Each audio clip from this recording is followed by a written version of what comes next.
Hello दोस्तों। तो कैसे हो आप सब? आई होप आप सब एकदम बढ़िया हैं और अच्छे से रिवीजन क्लासेस लगा रहे हैं और रिवीजन कर रहे हैं।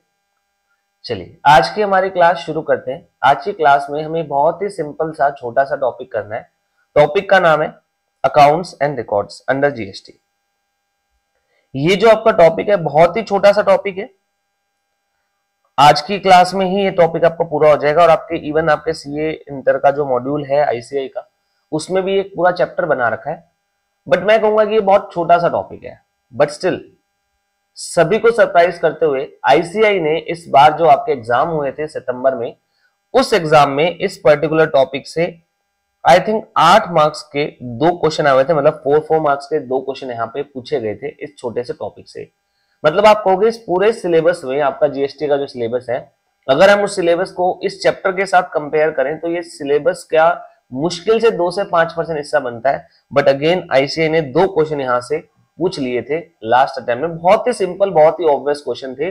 अगर आपने ये टॉपिक पढ़ा हुआ होगा तो आप आराम से अटेम्प्ट कर सकते थे।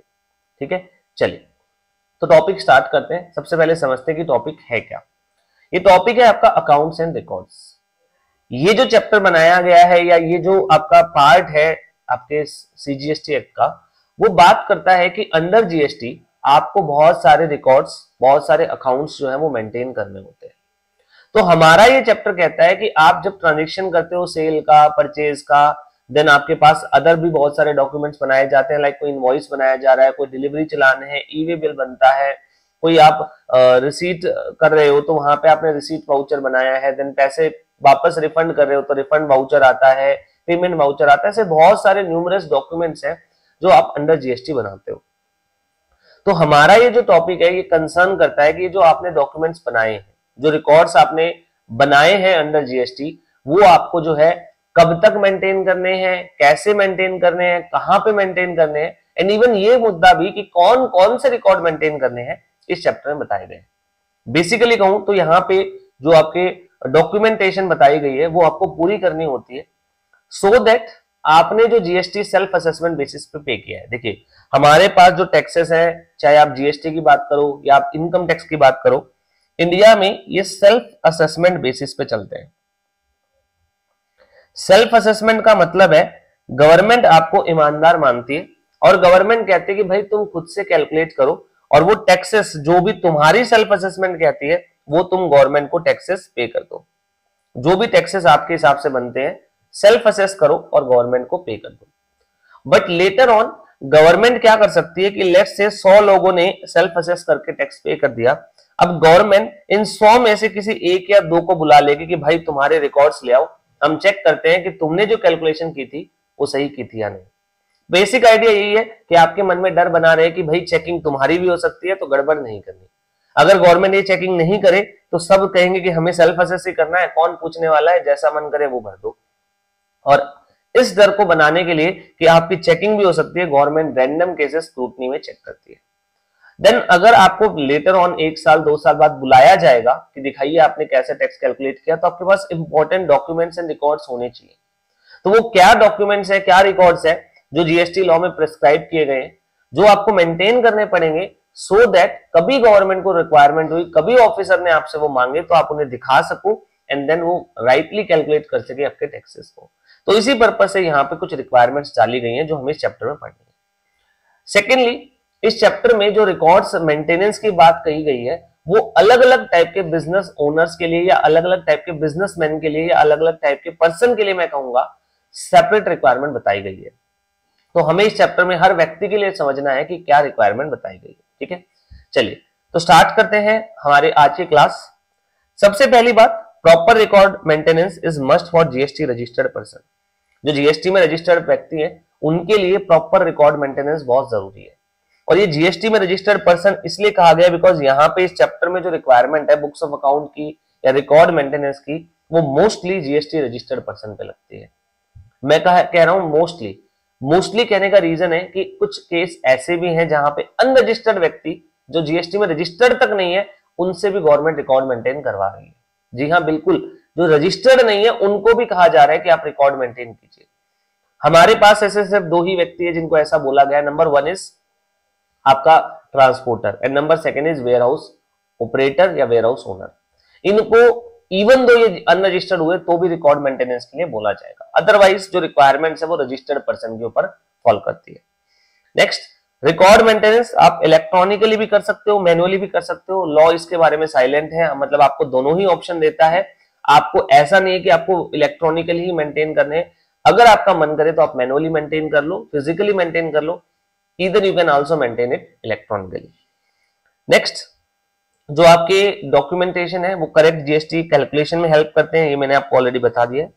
डिफरेंट डॉक्यूमेंट अलग अलग लोगों के लिए, अलग अलग टाइप के व्यक्तियों के लिए जो है यहाँ प्रिस्क्राइब किए गए, जो हमें पढ़ने हैं। ठीक है, जो मेन मुद्दा हमारे इस चैप्टर में हमें डिस्कस करना है, one is who is required and where to keep such books of account. किसे बुक्स ऑफ अकाउंट मेंटेन करने हैं, कहां मेंटेन करने हैं। दूसरा, क्या बुक्स ऑफ अकाउंट मेंटेन करने हैं। और तीसरा, सर कब तक रखने हैं। आज हमने रजिस्ट्रेशन ले लिया तो क्या जिंदगी भर हम जब तक जिंदा है तब तक रखें? The answer is no. Law ने एक टाइम लिमिट बताई है जिसके बियॉन्ड आपको बुक्स ऑफ अकाउंट रखने की कोई जरूरत नहीं होती। ठीक है, चलिए तो यहां पे समझते हैं क्या कहा गया। सबसे पहला पॉइंट, कौन मेंटेन करेगा और कहां। देखो, जीएसटी में जो भी आपके बुक्स ऑफ अकाउंट है वो आपके रजिस्टर्ड पर्सन को रखने होते हैं। ठीक है, किसको मेंटेन करने होते हैं? Registered person. मतलब जो रिकॉर्ड मेंटेनेंस का एक, मैं कहूंगा, टास्क दिया गया है, रिकॉर्ड मेंटेनेंस का एक भार, एक लाइबिलिटी, जो एक जिम्मेदारी जो सौंपी गई है वो जीएसटी में रजिस्टर्ड पर्सन को दी गई है। बिकॉज जो जीएसटी में रजिस्टर्ड नहीं है उस पर जीएसटी के लॉज नहीं लगते, except goods transporter and warehouse operator. ये दो ऐसी क्लास है जो अनरजिस्टर्ड है, फिर भी इन्हें रिकॉर्ड मेंटेनेंस के लिए कहा गया। अब आपको सर ऐसा क्यों किया गया, इनके साथ इतनी ज्यादती क्यों की गई? देखिए, सिंपल सा रीजन था, ये वो व्यक्ति हैं जो भले ही खुद अनरजिस्टर्ड हो, लेकिन ये रजिस्टर्ड व्यक्तियों को माल छिपाने में हेल्प कर सकते थे, जो गवर्नमेंट के लिए कहीं ना कहीं दिक्कत खड़ी कर देता। लेट्स से एक ट्रक ऑपरेटर है, ट्रक ओनर है, वो कहीं पे गुड्स लेके जा रहा है किसी भी रजिस्टर्ड पर्सन के। अब जब प्रॉपर ऑफिसर ने बोला कि आप ट्रक की चेक करवाओ क्या ट्रक में है आपके, तो उस व्यक्ति ने कहा सर मैं तो अनरजिस्टर्ड हूं, मैं नहीं दिखाऊंगा आपको मेरे ट्रक में क्या क्या सामान है, बिकॉज मैं तो जीएसटी लॉज के अंदर ही नहीं आता। तो ऐसे केसेस में समस्या आ जाती है। तो गवर्नमेंट ने कहा भाई ये ट्रक ऑपरेटर्स जो होते हैं या वेयर हाउस के ऑपरेटर है, इनके पास जो भी गुड्स वगैरह है इनको इस चीज की इंफॉर्मेशन मेंटेन करनी पड़ेगी। तो ये रजिस्टर्ड हो या अनरजिस्टर्ड हो, इनके ऊपर स्टिल ये लॉज अप्लाई करेंगे। ठीक है, चलिए अब मुद्दा आया, सर रखने तो रजिस्टर्ड पर्सन को हम समझ गए, कहां रखने हैं।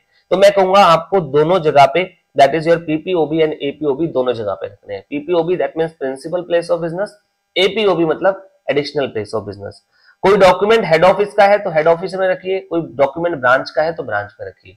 हेड ऑफिस से जो ट्रांजेक्शन होते हैं सेल परचेज के, उनके रिकॉर्ड्स हेड ऑफिस में मेंटेन होने चाहिए। जो ट्रांजेक्शन सेल परचेज के ब्रांच से हो रहे हैं उनके डॉक्यूमेंट्स ब्रांच में मेंटेन होने चाहिए।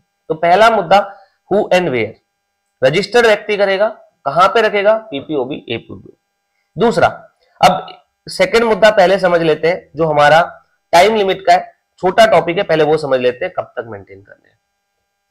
तो हमारा सेक्शन 36 कहता है किसी भी फाइनेंशियल ईयर के जो डॉक्यूमेंट्स है, जो रिकॉर्ड्स है, जो अकाउंट्स है, जो आपको मेंटेन करने के लिए हम बोलेंगे, बताएंगे, वो आपको कब तक मेंटेन करने, उसकी टाइम लिमिट सेक्शन 36 बताता है।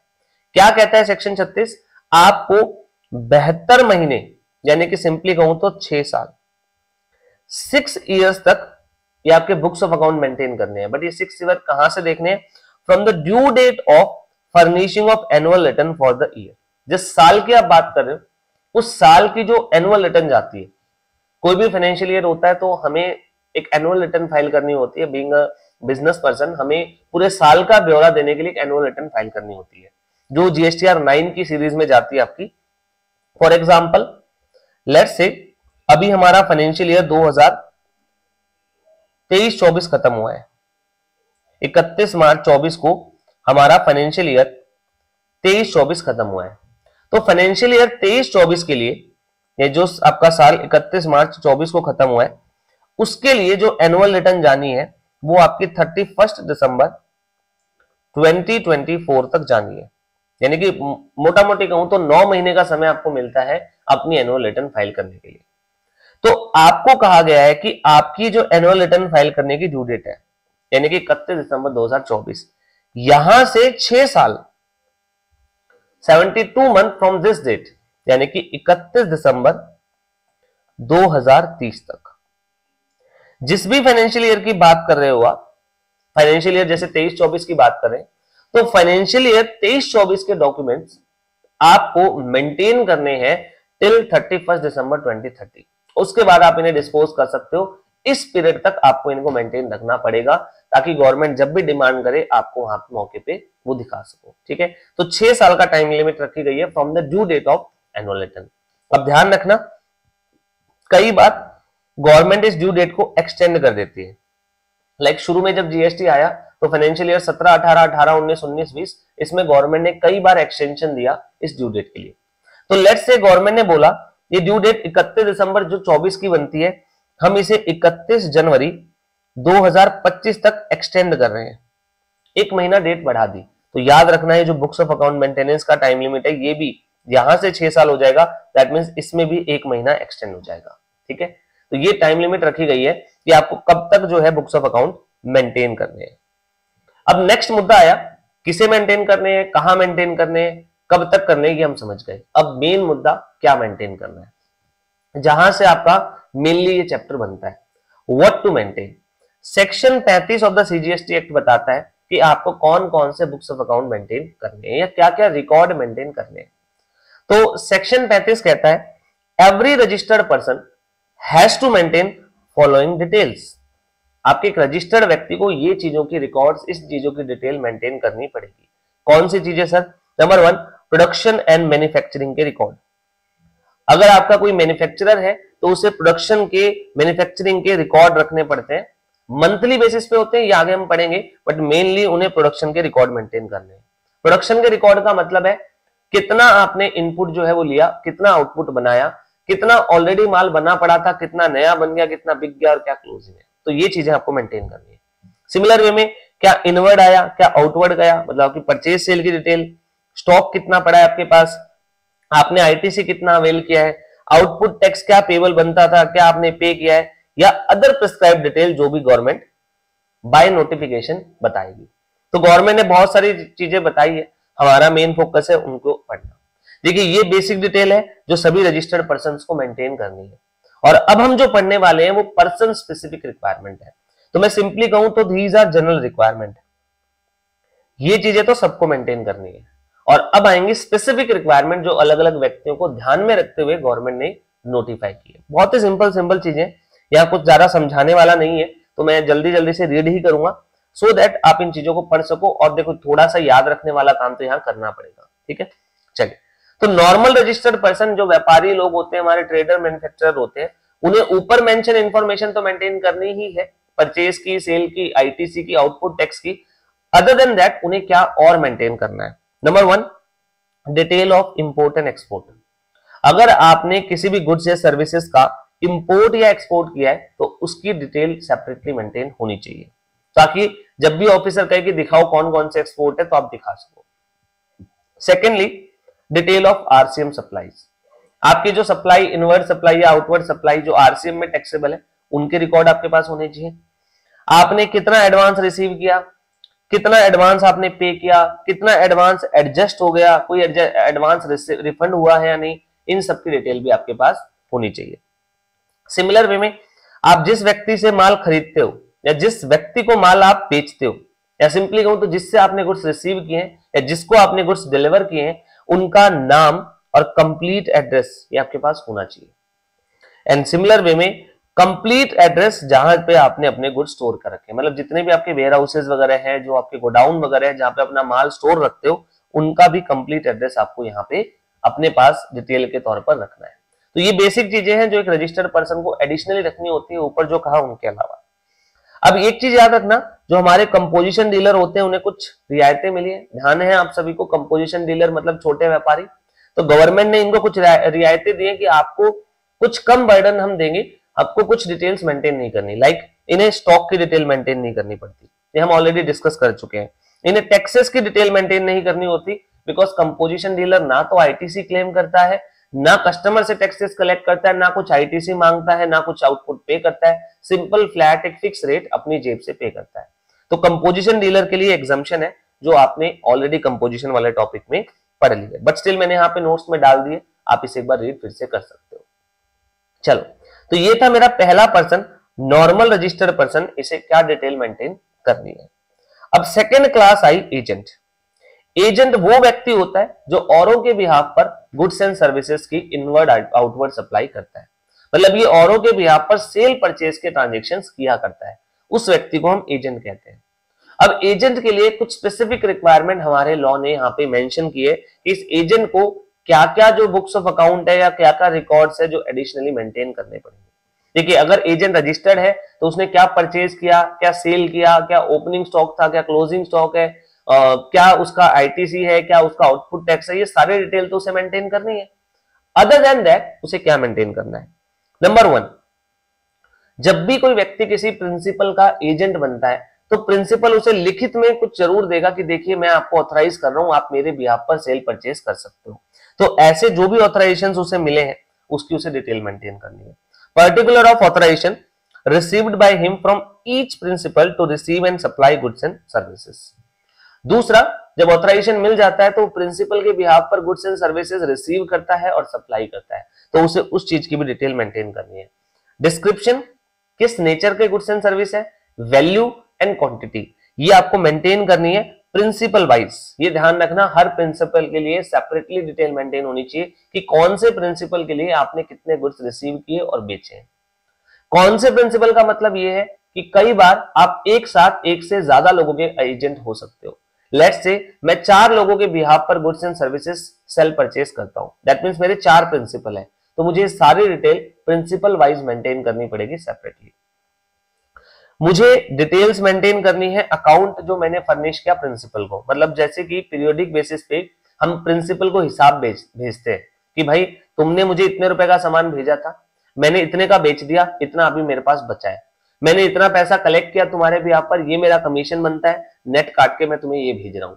आपने कंसाइनमेंट वाले चैप्टर में पढ़ा भी होगा, इसे हम अकाउंट सेल कहते हैं, अकाउंट सेल, जिसमें पूरा ब्यौरा दिया जाता है क्या क्या लेन देन हुए हैं, आपस में प्रिंसिपल और एजेंट का हिसाब क्या है, तो वो आपने जो मेंटेन कर रखा है वो भी आपको प्रॉपर मेंटेन करना है। सिमिलर वे में tax paid on receipt, supply of goods and service effected on behalf of every principal, principal के बिहाफ पर आपने जो है जो टैक्सेस पे वगैरह किए हैं सेल या आपके जो है रिसीट पर, तो वो भी आपको जो है यहाँ पे डिस्क्लोज करने हैं, यहाँ पे वो भी आपको मेंटेन करना है डिटेल, सो दैट कभी डिमांड की जाए तो आप वो प्रॉपर ऑफिसर को दे सको। ठीक है, तो ये एजेंट के लिए रिक्वायरमेंट रखी गई है।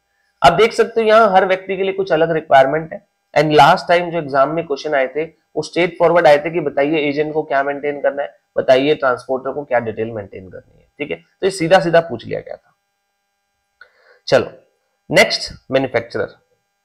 मैन्युफैक्चरर के लिए कुछ एडिशनल रिक्वायरमेंट बोली गई है, लाइक मंथली प्रोडक्शन अकाउंट। देखो मैंने ऊपर बताया था कि जो आपके प्रोडक्शन के रिकॉर्ड्स है, मैन्युफैक्चरिंग के रिकॉर्ड है, वो मेंटेन करने हैं। ऑब्वियस है ये रिक्वायरमेंट मैन्युफैक्चरर को ही बोली जाएगी, बिकॉज ट्रेडर तो कभी जो है वो मैन्युफैक्चरिंग करता नहीं है, ना ही सर्विस प्रोवाइडर कुछ माल बनाता है। तो ये जो रिक्वायरमेंट है मैन्युफैक्चरर के लिए, इसमें ये ध्यान रखना records are to be maintain monthly, आपको मंथली बेसिस पे रिकॉर्ड मेंटेन करने हैं। मतलब ये नहीं कह सकते कि पूरे साल में ये बनाया, आपको ये डिटेल मंथली बेसिस पे बनानी है कि पूरे महीने में हमने कितना रॉ मटेरियल कंज्यूम किया, उससे कितना फिनिश गुड बनाया। ठीक है, quantitative detail of raw material services used in manufacturing, manufacturing करने के लिए कौन कौन से रॉ मटेरियल कितने कितने यूज किए गए, एंड क्या आपने फिनिश गुड्स बनाए इंक्लूडिंग वेस्ट और बाय प्रोडक्ट कितना बना, ये चीज भी मैन्युफैक्चरर को मेंटेन करनी होती है। ठीक है, तो बहुत स्ट्रेट फॉरवर्ड सिंपल सी चीजें मैन्युफैक्चरर के लिए। Next is your service provider. Service provider के लिए कुछ खास नहीं हो सकता क्योंकि उसकी कोई इन्वेंट्री नहीं होती है यूजुअली, तो सर्विस प्रोवाइडर को सीधी सी डिटेल ये रखनी है कि आपने सर्विस प्रोवाइड करने के लिए कितनी क्वांटिटी गुड्स की यूज की है। कई बार ऐसा होता है कि कोई सर्विस प्रोवाइड करने के लिए आपको गुड्स यूज करना पड़ सकता है, लाइक मान लीजिए आप रिपेयरिंग का काम करते हो, तो आपके पास स्पेयर पार्ट्स वगैरह हैं या जो भी टूल्स वगैरह है जो आप यूज करते हो, लाइक ग्रीस यूज करोगे आप, लाइक आप कोई टेप यूज करोगे, तो उन चीजों की डिटेल आपको मेंटेन करनी है, भाई सर्विस प्रोवाइडिंग में आपने कितना स्टॉक कंज्यूम कर लिया। सिमिलर वे में आपने आउटपुट सर्विस देने के लिए कितने इनपुट सर्विसेज लिए, उसकी भी रिकॉर्ड मेंटेनेंस करनी है। लाइक मैं अगर मान लीजिए मैकेनिक हूं, मैं रिपेयरिंग की सर्विस देता हूं, मैंने खुद ने किसी और से रिपेयरिंग करवाई एंड देन आगे सर्विस दी है, तो मुझे उस चीज की भी रिकॉर्ड मेंटेन यहाँ पे करने पड़ेगी। ठीक है, ये है सर्विस प्रोवाइडर के लिए। Next, a person executing work contract. अब वर्क कॉन्ट्रैक्ट क्या होता है, देखिए, वर्क कॉन्ट्रैक्ट में एक व्यक्ति किसी और के बिहाफ पर गुड्स एंड सर्विसेज लाता है और उनसे कोई भी काम जो है करके देता है। लाइक मान लीजिए कंस्ट्रक्शन का कॉन्ट्रैक्ट, एक वर्क कॉन्ट्रैक्ट होता है जहां पे आप कॉन्ट्रैक्टी के बिहाफ पे बहुत सारा प्रोडक्ट खरीद के लाते हो। लाइक आप रॉ मटेरियल लेके आते हो, सीमेंट लेके आते हो, ब्रिक्स लेके आते हो, उससे जो है आप कंस्ट्रक्शन का काम करते हो और वो सर्विस आप कॉन्ट्रैक्टी को दे रहे हो। तो वर्क कॉन्ट्रैक्ट में आप गुड्स को कंज्यूम करते हो, बहुत सारे गुड्स को कंज्यूम करते हो और उसकी ओनरशिप भी इंसिडेंटली फिर आप जो है उसी के थ्रू आपके कॉन्ट्रैक्टी को पास ऑन कर देते हो। तो यहां पे आपको क्या डिटेल मेंटेन करनी है? आपको यहां पे डिटेल मेंटेन करनी है नाम और पता आपके कॉन्ट्रैक्टीज का, किनके लिए आप जो है वर्क कॉन्ट्रैक्ट परफॉर्म कर रहे हो, उनका नाम और पता आपको जो है वो मेंटेन करना है। Description, value and quantity, goods and services की जो आपने रिसीव की है for the execution of work contract. ये जो कॉन्ट्रैक्टी है जिसके लिए आप वर्क कॉन्ट्रैक्ट परफॉर्म कर रहे हो, उसके लिए आपने काम करते हुए कितनी गुड्स एंड सर्विस रिसीव की है। ठीक है, यहां पे है सबसे पहले रिसीव्ड और फिर अगला है उसमें से यूटिलाइज क्या हुई है। ये दो सेपरेट पॉइंट है। आपको रिसीव की एंड देन उस रिसीट में से यूटिलाइजेशन क्या हुई है उसकी रिकॉर्ड मेंटेन करनी है। लाइक मैंने एक बिल्डिंग बनाने के लिए किसी कॉन्ट्रैक्टर के बिहाफ पर 1000 बैग्स ऑफ सीमेंट मंगवाए, this is my receipt, but उस 1000 में से for the time being 800 he consume हुए, तो ये होगा यूटिलाइज्ड। तो 1000 मंगवाए, 800 कंज्यूम हो गए, ये रिकॉर्ड मेंटेन करना है। सिमिलर वे में नेम एंड एड्रेस जिनसे आपने गुड्स एंड सर्विस रिसीव किए एंड पेमेंट कब कब आपको मिली है हर वर्क कॉन्ट्रैक्ट के रिलेशन में, ये भी इंफॉर्मेशन आपको मेंटेन करनी है। तो एक वर्क कॉन्ट्रैक्ट के केस में आपको ये कुछ चीजें हैं जो मेंटेन करनी है, जो डिटेल आपको यहाँ पे रखनी पड़ती है। ठीक है, चलो अगला है कस्टोडियन या सीएफए। सीएफए मतलब clearance and forwarding agent. Clearing and forwarding agent ये यूजुअली कस्टम में होते हैं। लाइक मेरा माल कहीं से बाहर से आया है, मैंने इंपोर्ट करवाया है, तो मैं पोर्ट पे नहीं जाता, पोर्ट पे कुछ लोग बैठे होते हैं जो आपके बिहाफ पर सारी कागजी कार्रवाई करते हैं, टैक्सेस पे करते हैं, जो भी ड्यूटी बनती है, ड्यूज बनते हैं वो पे करते हैं और गुड्स क्लियर करवा के आपकी तरफ ट्रांसपोर्टेशन लगवा देते हैं ताकि आपके पास आपकी फैक्ट्री में बैठे बैठे माल आ जाए। वो व्यक्ति होते हैं CFA, clearing and forwarding agent. वो आपके बिहाफ पर गुड्स क्लियर करवाते हैं कस्टम से एंड देन आपको फॉरवर्ड कर देते हैं। तो ऐसे केसेस में इन कस्टोडियंस को या सीएफएस को क्या मेंटेन करना होता है? तो बहुत सिंपल सा पॉइंट बोला गया, records of good handle bye them. कितने लोगों का, किस किस का, व्यक्ति का कितना गुड्स आपने हैंडल किया है उसकी डिटेल आपको रखनी होती है एंड जब जब ऑफिसर वो डिटेल मांगेगा तो वो आपको प्रोवाइड करना है। ठीक है, इसमें कुछ ज्यादा खास नहीं है। Next and most important point, transporter and warehouse operator. Transporter मतलब जो लोगों के गुड्स को एक पॉइंट से दूसरे पॉइंट पर ट्रांसपोर्टेशन करने की सर्विस देता है। एंड वेयरहाउस ऑपरेटर एक ऐसा व्यक्ति जो वेयरहाउस ऑपरेट करता है, जो वेयरहाउस चलाता है या वेयरहाउस का ओनर है, जो अपने वेयरहाउस में लोगों के गुड्स स्टोर करता है। ठीक है, याद रखना आप अपने वेयरहाउस में अपने गुड्स स्टोर नहीं कर रहे, आप अपने वेयरहाउस में किसी और के गुड्स स्टोर करवा रहे हो तो आप वेयरहाउस ऑपरेटर हो। ठीक है, अब क्या बोला गया है इन दोनों के लिए कि आप रजिस्टर्ड रहो चाहे अनरजिस्टर्ड, ये जो हम लॉस की रिक्वायरमेंट बताएंगे आप पे अप्लाई करेंगे। मतलब कल को ये नहीं कह सकते कि सर हम तो अनरजिस्टर्ड है, हमारे ऊपर ये जीएसटी के प्रोविजंस क्यों लगाए जा रहे हैं। दैट डजंट मैटर कि आप रजिस्टर्ड हो या नहीं हो, ये प्रोविजंस जो अब हम पढ़ने वाले हैं वो आपके ऊपर इक्वली एप्लीकेबल होंगे। क्या क्या है sir? Required to maintain details of consignor, consignee and other relevant details of goods whether registered और नॉट। आपको कंसाइनर की डिटेल यानी किसने माल भेजा है, कंसाइनी की डिटेल किसके लिए भेजा है, या other relevant details of goods, goods के बारे में अदर रिलेवेंट डिटेल आपको मेंटेन करनी पड़ेगी चाहे आप रजिस्टर्ड हो या ना। ठीक है, चलिए अब इनके लिए कुछ स्पेसिफिक रिक्वायरमेंट लॉ ने डाली है। ट्रांसपोर्टर और वेयरहाउस ऑपरेटर के लिए रिक्वायरमेंट क्या डाली गई है? आप अगर रजिस्ट्रेशन नंबर नहीं लेते हो, जीएसटी नंबर नहीं है, तो आपको एक यूनिक एनरोलमेंट नंबर लेना पड़ेगा, जिसके लिए आप ऑनलाइन अप्लाई कर सकते हो फॉर्म GSTR ENR 01 में। याद रखना ये एनरोलमेंट नंबर आप लोगे इन केस आपका जीएसटी रजिस्ट्रेशन नहीं है। ठीक है, ये आपको एनरोलमेंट नंबर लेके रिक्वायरमेंट पूरी करनी होती है। ट्रांसपोर्टर को रिकॉर्ड मेंटेन करने होते हैं किस चीजों के, लाइक गुड्स कितने रुपए के किस व्यक्ति के गुड्स ट्रांसपोर्ट किए हैं, डिलीवर किसे करके आए हैं, कितने रुपए के गुड्स या किसके गुड्स आपने स्टोर कर रखे हैं, कौन से गुड्स आपने स्टोर कर रखे हैं, ये सारी चीजें आपको मेंटेन करनी है along with the GST number of the registered consignor and consignee. जिनके बिहाफ पर आपने गुड्स रिसीव किए हैं, जो माल भेजने वाला है, जो माल का रिसीवर है, कंसाइनर और कंसाइनी, आपको उनकी डिटेल भी मेंटेन करनी है। सिमिलर वे में जो आपका वेयर हाउस का ओनर या ऑपरेटर होता है उसे क्या मेंटेन करना है, कितने रुपए की गुड्स या सॉरी कौन से गुड्स उसने डिस्पैच किए, मैं बाय मिस्टेक रुपए बोल रहा हूं, देखिए वैल्यू यहाँ पे आपके कंसाइनर को या वेयर हाउस ऑपरेटर को नहीं पता चल सकती, इसे आप स्लिप ऑफ टंग मानिएगा। तो यहाँ पे आपके पास जो आपका ऑपरेटर है या ट्रांसपोर्टर है उसे डिस्पैच कौन कौन से गुड्स किए हैं, मूवमेंट कितने गुड्स की है, कितने गुड्स रिसीव हुए, कितने उसे डिस्पोज कर दिए on the instruction of the owners, ये सारी चीज मेंटेन करनी है। उसे स्टोर भी करने हैं गुड्स इस तरीके से कि उन्हें आइडेंटिफाइड किया जा सके item wise and owner wise. आपको गुड्स ऐसे मिक्सअप नहीं रखने हो आपके जो आपका वेयर हाउस है उसमें, कि कल को आपने वेयर हाउस में सारी जगह पे गुड्स फैला के रखे हुए हैं, ऑफिसर ने बोला मिस्टर एक्स के गुड्स दिखाइए, तो आप कह रहे हो एक डब्बा यहाँ पे सर, 2 बॉक्स वहां पे पड़े हैं, ऐसा नहीं करना। आपको owner wise item wise separately goods maintain करने हैं, सो दैट ऑफिसर आए तो आप इजीली फिजिकल वेरिफिकेशन करवा सको कि देखो सर इस तरफ एक्स का माल है, इस तरफ वाई का माल है, इस तरफ जेड का माल है, सो दैट वो इजीली उसको असर्टेन कर सके, इंस्पेक्ट कर सके, चेक कर सके। ठीक है, चलिए, तो ये ट्रांसपोर्टर और वेयर हाउस ऑपरेटर्स के लिए रिक्वायरमेंट डाली गई है। तो इस टाइप से अलग अलग लोगों के लिए अलग अलग रिक्वायरमेंट जो है वो लॉ में बताई गई है, और आप देख सकते हो कि सब लोगों को अलग अलग चीजें जो है वो मेंटेन करनी है, कब तक मेंटेन करनी है ये चीज हम समझ चुके हैं। अब कुछ इंसिडेंटल पॉइंट और समझ लेते हैं जो बेसिकली मेंटेनेंस की जो है मैनर की बात करता है कि आपको बुक्स ऑफ अकाउंट्स या रिकॉर्ड्स कैसे मेंटेन करने हैं। पहली बात, आप फिजिकली और इलेक्ट्रॉनिकली दोनों ही कर सकते हो, मतलब आपके रिकॉर्ड्स मैनुअली भी हो सकते हैं और इलेक्ट्रॉनिकली भी। बट लॉ कहता है इफ योर रिकॉर्ड्स और books of account are maintained manually, अगर आपने मैनुअली वाला ऑप्शन सिलेक्ट किया है तो they should be serially numbered. हर एक आपके अकाउंट पे, हर एक रिकॉर्ड पे आपका सीरियल नंबर होना चाहिए।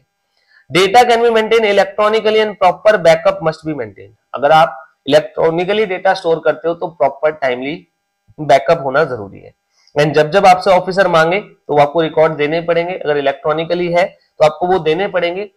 ऑफिसर चाहे तो आपसे हार्ड कॉपी मांग सकता है, आपको वो ऑथेंटिकेट करके देने पड़ेंगे, और इवन ऑफिसर चाहे तो आपसे इलेक्ट्रॉनिकली भी मांग सकता है, तो आपको वो रीडेबल फॉर्मेट लाइक पीडीएफ में प्रोवाइड कर दिए तो आपको किसी भी रीडेबल फॉर्मेट में देने पड़ेंगे। कोई भी एंट्री जो आपने रिकॉर्ड्स में की है that should not be erased, effaced और ओवररिटन। आपको कोई भी एंट्री डिलीट नहीं करनी, उसको चेंज नहीं करना, उसके ऊपर ओवरराइट नहीं करना। इन केस कहीं छोटी मोटी मिस्टेक हो जाए, इनकरेक्ट एंट्रीज अगर कोई हो जाए तो उसे स्कोर करो, अपना अटेस्टेशन करो कि हाँ ये हमसे गलती हुई है, और आप उसका रीजन डिस्क्रिप्शन भी वहां पे लिख सकते हो कि गलती क्यों हुई है। आपकी अगर डेटा इलेक्ट्रॉनिकली मेंटेन हो रहा है तो उसका भी लॉग मेंटेन होना चाहिए, कब कौन सी एंट्री आपने एडिट किया, डिलीट की, ये भी आपकी मेंटेन होना चाहिए। मतलब आपका सिस्टम बता दे कि एंट्री इस डेट पे हमने की थी, उसके बाद इस डेट पे हमने मॉडिफाई की या डिलीट की, उसके बाद हमने ये चेंजेस किए थे। ठीक है, तो वो लॉग भी मेंटेन होना चाहिए।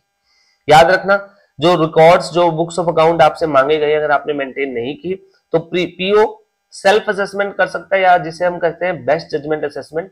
प्रॉपर ऑफिसर खुद से टैक्स असर्टेन करेगा, एंड उस केस में वो आप पे सेक्शन 73-74 के तहत भी कार्रवाई कर सकता है। 2 सेक्शन है, देखिए सेक्शन 73 एंड सेक्शन 74। ये दोनों लगते हैं जब आप टाइम पे अपने टैक्सेस पे नहीं करते हो, या गवर्नमेंट के द्वारा जो रूल्स एंड रेगुलेशन बनाए गए उन्हें फॉलो नहीं करते हो। सेक्शन 73 लगता है नॉन फ्रॉड केस में, मतलब जहां पे आपका इंटेंशन गलत नहीं था, और सेक्शन 74 लगता है जब आपका गलत इंटेंशन था, फ्रॉडलेंट इंटेंशन के साथ आपने अगर कोई गड़बड़ी की है तो उस केस में सेक्शन 74 लगता है। इन दोनों केसेस में जो है आपके ऊपर पेनल्टी लगाई जा सकती है। डिफर करता है पेनल्टी कितनी है कितनी नहीं, खैर ये हमारे सीए इंटर के सिलेबस का पार्ट नहीं है, सीए फाइनल में हम पढ़ते हैं। ठीक है, चलिए, तो ये बातें यहाँ पे कही गई कि अगर आपने रिकॉर्ड मेंटेन नहीं किए तो आपके ऊपर पेनल्टी लगाई जा सकती है। ठीक है, चलिए, तो ये था हमारा रिकॉर्ड मेंटेनेंस के रिगार्डिंग चैप्टर, बस इसमें इतना ही था। यही चीजें हैं जो आपको यहाँ पे पढ़नी है, ध्यान रखनी है। अगर आप इतना कर लेते हो तो मोर देन सफिशिएंट है। लास्ट अटेम्प्ट में काफी ज्यादा आया था, बट स्टिल मैं मान के चलता हूं कि शायद उतना ना आए, बट एक क्वेश्चन देखिए बनता है 4 नंबर की, 5 नंबर की वेटेज मैं मानता हूं। मे भी शायद एमसीक्यू में आपसे एक क्वेश्चन पूछ लिया जाए, मे भी शायद आपसे जो है डिस्क्रिप्टिव क्वेश्चन लास्ट अटेम्प्ट के जैसे पूछ लिया जाए। ठीक है, चलिए, तो इसको रीड कर लीजिएगा, याद करने वाली चीज है, आपको कंटेंट याद रखना पड़ेगा। चलो, बाकी नेक्स्ट टॉपिक में नेक्स्ट क्लास में नेक्स्ट टॉपिक करेंगे। आज के लिए इतना ही।